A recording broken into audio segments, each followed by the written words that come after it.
Hey everybody, Nick here, and today I want to make a video just talking about something that is near and dear to my heart as somebody who is into watches. Do not, of course, get into watches, and that is watch straps. I want to talk about some of the options available, some of their pros and their cons, as well as make an impassioned plea to do one particular thing better. Hang out there for the end.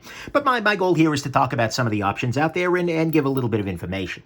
One of the basic purpose of a watch strap, that is, of course, is to keep the damn thing attached to your wrist, right? You put it around your wrist, you drop it on there, and then it just stays and it sticks there. So that is the fundamental, purpose there, is to have something that will securely maintain the watch attached to your wrist in a beautiful way. And this is, by the way, the Monta Watch Noble. This is a review sample, but I'll be picking up a real version of these soon enough, because, oh my God. But anyways, so fundamentally, that's what you need this to do. You need to keep it on your arm. You also want it to do that in a way that is going to look good. I mean, you want it to not be horribly ugly, right? And you also want it to do that in a way that is relatively easy to get on and off. I mean, of course, the most secure watch strap would be to weld on a piece of thing around your wrist there. It's going to make it a little hard to switch watches and take it off or something like that. So, that's our fundamental goal. Everything that we're talking about here is in service of that. So, okay, let's start off with bracelets, right? Watch bracelets. A watch bracelet is generally the term used for a metal watch strap. It is something that is hard, it's durable, etc. And, so what do I like to see in a hard watch strap? Well, one of the things I'd like to see is actually not... Oh, no, here it is. One of the things I like to see most, there are two major features of a watch bracelet on the metal side. One thing, actually three, I guess. One is the size of the links and how well they articulate. One of the things that this Monta watch does very, very well, and that Monta generally does, is their bracelets actually articulate very well. There's a lot of articulation in there, and that means that they're going to fit hands, wrists of a variety of sizes pretty well. And by the way, of course, having the right number of links be able to remove, that's the biggest decider, right? But if you've got a weird hand shape, for instance, you don't want a piece of the bracelet that's kind of sticking out there. You also want relatively short links. Generally speaking, the shorter the links are, the easier it's going to be to adjust with some fine-grainedness, right? And one way that manufacturers can get around having longer links is by including what's called a half link here. So you see how the link is this size, this size, this size, and then there's this one that is much smaller than the rest. This allows you to adjust by adding and removing, and ideally you want two of these guys. By adding and removing the half links, you're going to be able to adjust the watch's bracelet's fit in a much, much finer way. That's going to make the watch very, very easy to fit onto your hand there. And that's absolutely a beautiful thing. Another thing that you're going to want is the right style of adjusting watch straps. There are different ways that you can do that, or a watch bracelet, of course. There are the screw-down versions, where here I would actually use a relatively small little flathead screwdriver and get in there and unscrew this bit, and then the bar would slide out, etc. Personally, that's what I prefer most. I think it works very well. There are other versions, like, for instance, oh, where the heck was that? I literally just had this bracelet in my hand. Come on. Actually, this is an example of it. Wasn't the bracelet I was looking for, but it's the bracelet I found. This is an Omega bracelet, actually, from this Aquaterra quartz right over here. But you can see here, this uses a push-through system, where you need to hammer this little pin out, or use some kind of a tensioning device, that is, to push the pin out, and then it fits in via friction, basically, with a little collar on the inside there. That's that system works well, and it's good, it's permanent, it works, but it's just nowhere near as pleasurable to replace the links and to swap things around as one with a screw-down link. For me personally, the biggest thing, the thing that I want most out of a watch bracelet these days is actually this right here. This is a quick adjust link. Most watch bracelets will have quick adjust holes. They will have a way for you to kind of pop in and out the various, hold on. Let me get a watch bracelet with a quick adjust hole. Here we go, perfect, that'll do.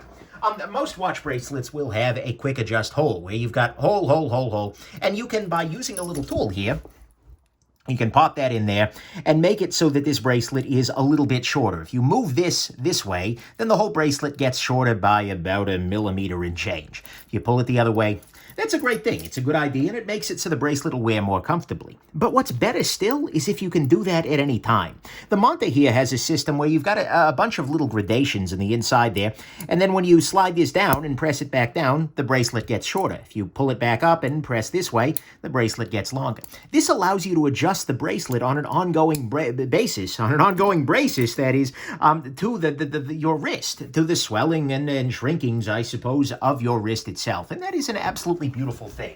And there are lots of systems for doing that. There's the Monte system I just showed you there, which is sort of a little bit more in the tradition of the Rolex Glide Lock. There's this little guy, which is from a Christopher Ward, actually from this Christopher Ward, where you pull this little bit back and it allows this to slide in and out, accomplishing the same thing. And Omega has a very similar system, but the toolless quick adjust thing is just a necessity at this point. I find it very lazy when manufacturers are making bracelets that don't have that. And so if you're looking at a watch bracelet, the things that I generally look for it are enough adjustability, especially if you're a person who is slight of wrist, so to speak. You're going to want it to be able to remove plenty of things like that. You're going to want, ideally, screw-down links. You want to see half links. You want to see some kind of a toolless quick adjust system. And then, beyond that, everything else is sort of gravy, right? So a watch bracelet is a beautiful thing, and frankly is probably my favorite way to wear a watch. There are other kinds of bracelet, though. This is an example of a more shock meshy sort of Milanese loop, depending on how you want to talk about it, bracelet. These work a little bit differently. This little bit here is, you use some kind of little tool in there to get this guy adjusted to the proper place, and then in order to close the watch, you just kind of slide this part over here, and then clamp that down, boom, and now it's on your wrist. It works, it's fine, and it has the advantage that there's nothing hanging around on the outside there. This is a perfectly reasonable way to wear a watch, and in fact, there are high-end watches that have bracelets like this. So the Omega Ploprof comes to mind, professional plongeur. I should have probably said both parts in French and reversed the order, given that I'm doing the French, but anyways, this kind of a shock mesh bracelet works, and in fact, you'll see ones where they actually have holes in it so that they function a little bit more like a tang buckle. And actually, let me bring, while we're there, let's just talk about that. This is a sort of conventional tang buckle strap, as is something that you would see like this guy right here. This is a plastic version of the exact same thing. But these fundamentally work in a way that you got a bunch of holes on this end of the things. You got a little buckle here, and it works like a belt, right? I don't feel like I have to show you how this works, but it works. You slide that in there, you tighten it down, then you put the rest through the little keepers here, and it shouldn't hang out too much. The downside of an approach like this is that you've got a bunch of stuff hanging off on the backside here. And potentially this guy catching on things if your keepers are not perfectly adjusted. The other thing is taking it on and putting it off becomes a two-handed kind of task generally. You can usually kind of manage it, but there's a little more sketchitude, and doing this underneath a camera is a little less straightforward than you might expect. But anyways, you can do it one-handed, but it's just nowhere near as nice as doing something like this, where you put it on your wrist and then you just pop it loose. I'm sorry, I don't mean one-handed. I meant, of course, I need two freaking hands to do it because it's going on one of your hands. But with these guys, very often, it's best to brace yourself against something else. But anyways, it's hard to beat the convenience of just sliding on a bracelet like that as opposed to trying to fiddle around with one of these things. The other downside to an approach like this is that every time you unbuckle and buckle it, you're sending it's going to wear on the strap a little bit more reasonably. This is why you've come up with Deployant-style clasps. So this is an example of a Deployant style watch clasp right here. You will sometimes see this referred to as Deployant, so Deployant, which is like deploy plus A-N-T. That's one approach to spelling it. The other one that you'll see is Deployment. M-E-N-T at the end there instead. Both of them they mean the same damn thing. But the basic approach here is you have a strap still, but rather than constantly fiddling with getting the right size, because on this guy you have to adjust it to the right size every single time you put it on. Whereas with this guy, you just put the watch on the wrist, you slip it in there, and this is butterfly style, because there are two sides of the strap here. Come on now. You slap that in there, you slap this in there, and then after you're done with all that, you slip this little part here through, and then you put it through the feet.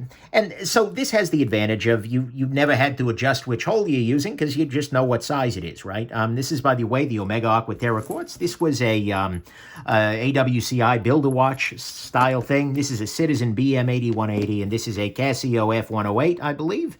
Casio F108. But anyways, so the nice part about a Deployant is that and the other thing is if it comes loose, it just kind of stays on your wrist, right? It's a continuous loop. So that can be a nice thing. That can be a good approach.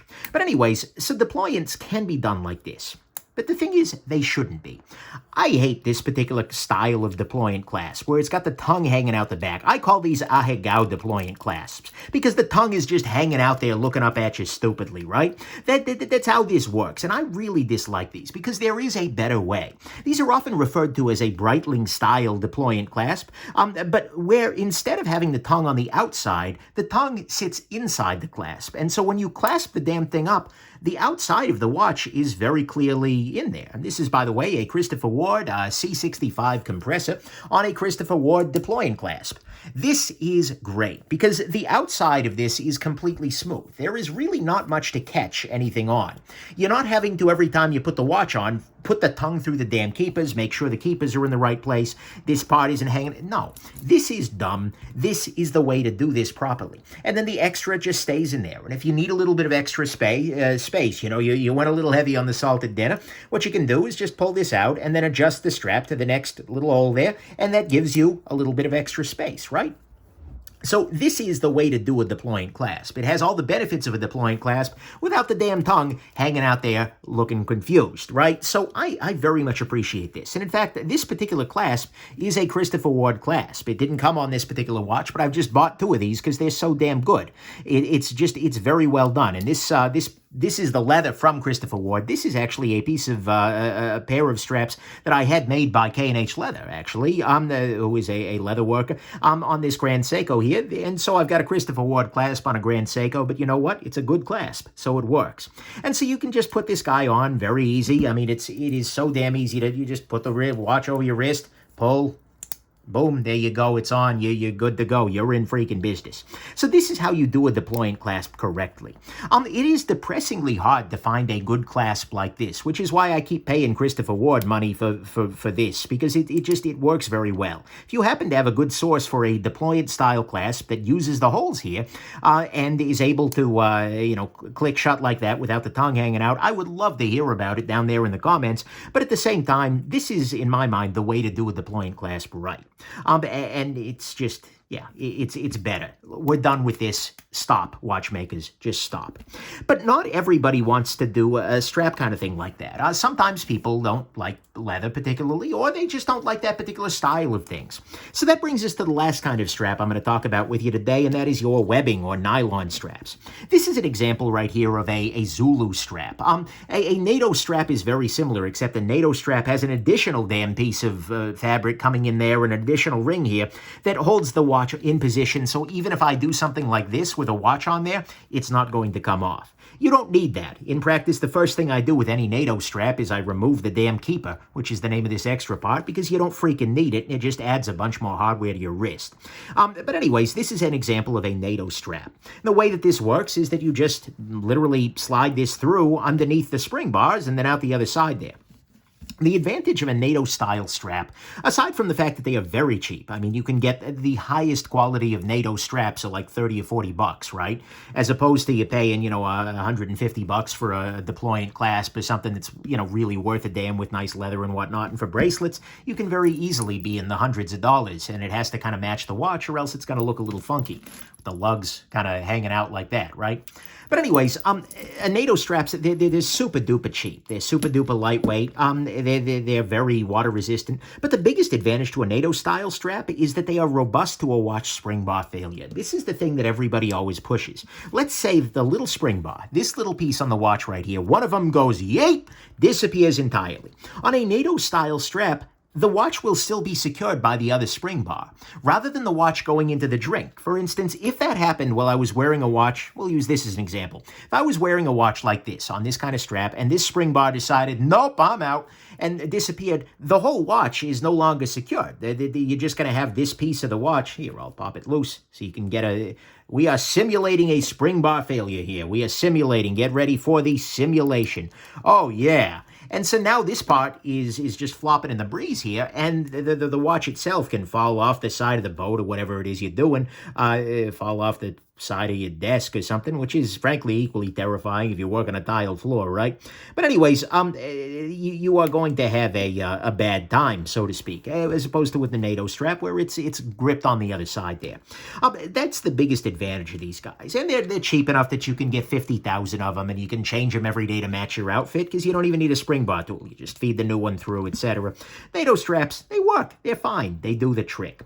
They drive me personally crazy because not only do you have 15 freaking inches of NATO hanging off the end if you got a relatively small wrist, although I have a little tip. I have another video that uses where I talk about how to remove that. You could actually use like the end of a split key ring. Do I have one of them handy? Basically like the end of a split ring keychain here, and you'll want a smaller diameter, and then yeah, the diameter or radius, they mean the same damn thing here. Anyways, I digress. They have the same practical effect. I'm not saying that diameter equals radius. Calm it down there, geometers. Anyways, and you can use like a soldering iron or something like that to make that happen. You can shorten them up. But the other thing is, frankly, I just don't like having all this crap hanging off the side of my wrist, right? That seems a little bit ridiculous to me. There's a lot of hardware, and then you're always trying to figure out, what am I doing with the rest of it, right? You put it through here, and so then you've got all the rest of it hanging out there, and you got the tongue of the damn thing hanging out, ahigaw style, confused, trying to figure out what's going on. And so what you got to do is you loop it back around, and then you loop it underneath, and then you've got this neatly, freaking man bun of strap on the end here, and it's hanging off, and it's catching on. No, screw NATO straps. I know a lot of people love them, but screw them. If you're going to sell me a mesh strap, there are two approaches that I prefer. One is this guy. This is an Erica's Originals MN strap. It's MN right there. These are expensive. They're stupidly expensive. But what they offer for you is basically a lot of the convenience of a deployant, right? Because you put this guy on the wrist, you tug, and this is, by the way, a Meritech titanium GMT quartz watch, which is absolutely stellar. Actually, it came with that crappy NATO strap, or Zulu, I suppose, strap right there. But nonetheless, it is what you do with the MN strap, and I'm having trouble doing this under a camera, is you just put it around your wrist, and then you feed this little hook here through the back of this buckle. If you want to tighten it up, you move the buckle this way. If you want to loosen it up, you move the buckle that way. And you need to have the right lug width, of course, which is the distance from here to here on the watch. This guy happens to be this is 18 millimeters, 18 meter lug width. Ooh, it sounds like an Invicta. Anyways, I digress. You want to have the right lug width going on here in order for these to fit. All of your straps are going to have that measurement right. So this is 22, this is 18, I think this is 20, etc. So the MN straps are really nice. They're also a little bit on they're a little more Spartan, so to speak, just in that there's not a whole lot going on here. And the webbing isn't the most comfortable webbing ever. It's not the softest thing ever. It's okay. It's fine. But it has a very functional utilitarian look. Another approach that you can actually take, this is on review. I should probably let you know that this particular strap here is provided by the maker, by Nick Mankey Straps. But anyways, this is a different take on it. The MN strap, by the way, has the benefit that if one spring bar fails, the watch will stay on your wrist. The Mankey strap does not, because you can see it kind of goes through here. But the way that you do this is you put this guy on your wrist, and then you slide this little hook here through this end of the loop, and then the watch is on your wrist. This is a little less adjustable than the MN strap, and you've got a little bit more fabric and material on there. Although it is worth noting that you're not touching the material of this, the metal, in any place, unlike on the MN strap, where there's a little bit of a hole right here where you can still touch a metal. But anyways, this is actually quite nice as well. I've liked it a lot, and it's a little bit softer. It's a little nicer webbing. But both of these are very nice options. And again, the nice part about these is that they're already sized for your wrist, right? You put this guy around your wrist, and it's good to go. All you need to do is slide it through the damn hook, and this is the downside of the Mankey strap. Getting this hook undone, at least at first, is not the most straightforward thing ever, although that's kind of what you want, right? You don't want your expensive wrist coming flying off your... You don't want your expensive wrist flying off. Yeah, that's true. Wrists would be very expensive to replace. But anyways, you don't want your expensive watch coming flying off your wrist like that. But now, here we go, and we are on. Easy freaking peasy, lemon squeezy. So those are the various options that you got out there. And I'm sure there were other things. There were like bunt straps where you've got a leather piece underneath the watch there. I think that's in case you were in a bomber plane in World War II that got shot down. That way your watch doesn't heat up and burn into your arm. it doesn't really come up in my general daily life, but hey, who knows? I ain't going to judge your lifestyle, so to speak. But you've got a couple of other options, but by and large, that's how it's going to be. You're going to get either the bracelet on a watch, you're going to get some kind of a shock mesh sort of bracelet, you're going to get a stupid Higao deployant clasp, or you're going to get a reasonable hidden tongue style Breitling deployment clasp that's going to actually work worth a damn rather than these pieces of trash. You could get a good old-fashioned tang buckle sort of thing. And, of course, you can get your straps, whether it's the NATO versions, your MN, your Mankey straps. All of those things are possibilities. One other thing I want to kind of highlight as you're looking at watches out there in the world is, like I said, if you're looking at a watch, you should always ask things about the bracelet. See, for instance, does it have enough adjustability? Does it have a toolless quick adjust? Does it have half links? Because, lack of half links can be a real pain in the neck. This Christopher Ward bracelet is excellent. It's a really good bracelet, except the lack of half links means that this never quite fits my wrist. Depending on where my wrist is at in the swelling cycle, so to speak, it is either all the way closed here or all the way open with another one removed. And because it's got these nice big broad links here, it's not super adjustable. So that's kind of a downside. But you want to make sure that you've got the proper equipment, so to speak, that you got the right bracelet. The other thing is, as you're buying a watch, if you're thinking to yourself, I don't know if I'm going to wear the bracelet or not, you should always buy the bracelet. It's going to make the watch more expensive, absolutely. But buying a bracelet aftermarket is often very, very expensive, much more expensive than had you bought it with the watch. And it's also going to be very often it's going to be very often hard to do, right? In some cases, companies will sell the bracelet alone. In other cases, they may not. Particularly if they are a very haughty brand, they may decide that the plebeian should have bought the bracelet to start with or something like that. Monta is actually a company I like a lot because they offer different bracelets, and you can buy, on whatever you'd like it. They can kind of configure it to your taste, so to speak. But anyways, I would always buy the bracelet first. In worst case scenario, you don't love the bracelet, you sell it down the road, right? I bought my Breitling Aerospace. The bracelet was complete and unadulterated trash. And so I sold the bracelet, kept the watch for a long time, and wore it on a, what did I end up wearing that on? Oh, I wore it on the factory rubber bracelet. Actually, that was a nice example. If you watch my Breitling Aerospace video, that was a rubber bracelet that is on a deployant style clasp with toolless quick adjust. That was a damn good bracelet too. But anyways, this should give you a kind of a good sense of what's out there in terms of watch bracelets, on the kind of things you're going to be looking for if you're going for an actual bracelet, if you're going for an actual strap, if you're going for deployment, going for tang buckle, or you're wanting to go a little bit more clothy. You got all sorts of different options out there in the world, and either way, it's going to keep the thing on your wrist. At the end of the day, it's just a question of what's going to be best for you. So I hope this has been interesting to you, that you are able to convince a major manufacturer to lose the damn Ahegao straps as quickly as they absolutely can. This is, by the way, not an Omega clasp. This is just an aftermarket little deployant clasp I got way back before I realized, wow, these are dumb, this style of thing. It comes on this actual bracelet over here. And I hope this has been interesting to you. And most of all, have yourselves just an absolutely wonderful rest of your day. Oh, I forgot to mention, the other downside with leather, not great in water. So if you're going to be diving a lot, go bracelet, go rubber, something else. Anyways, there you go. I hope this has been interesting. Have yourselves an absolutely wonderful rest of your day. Bye now.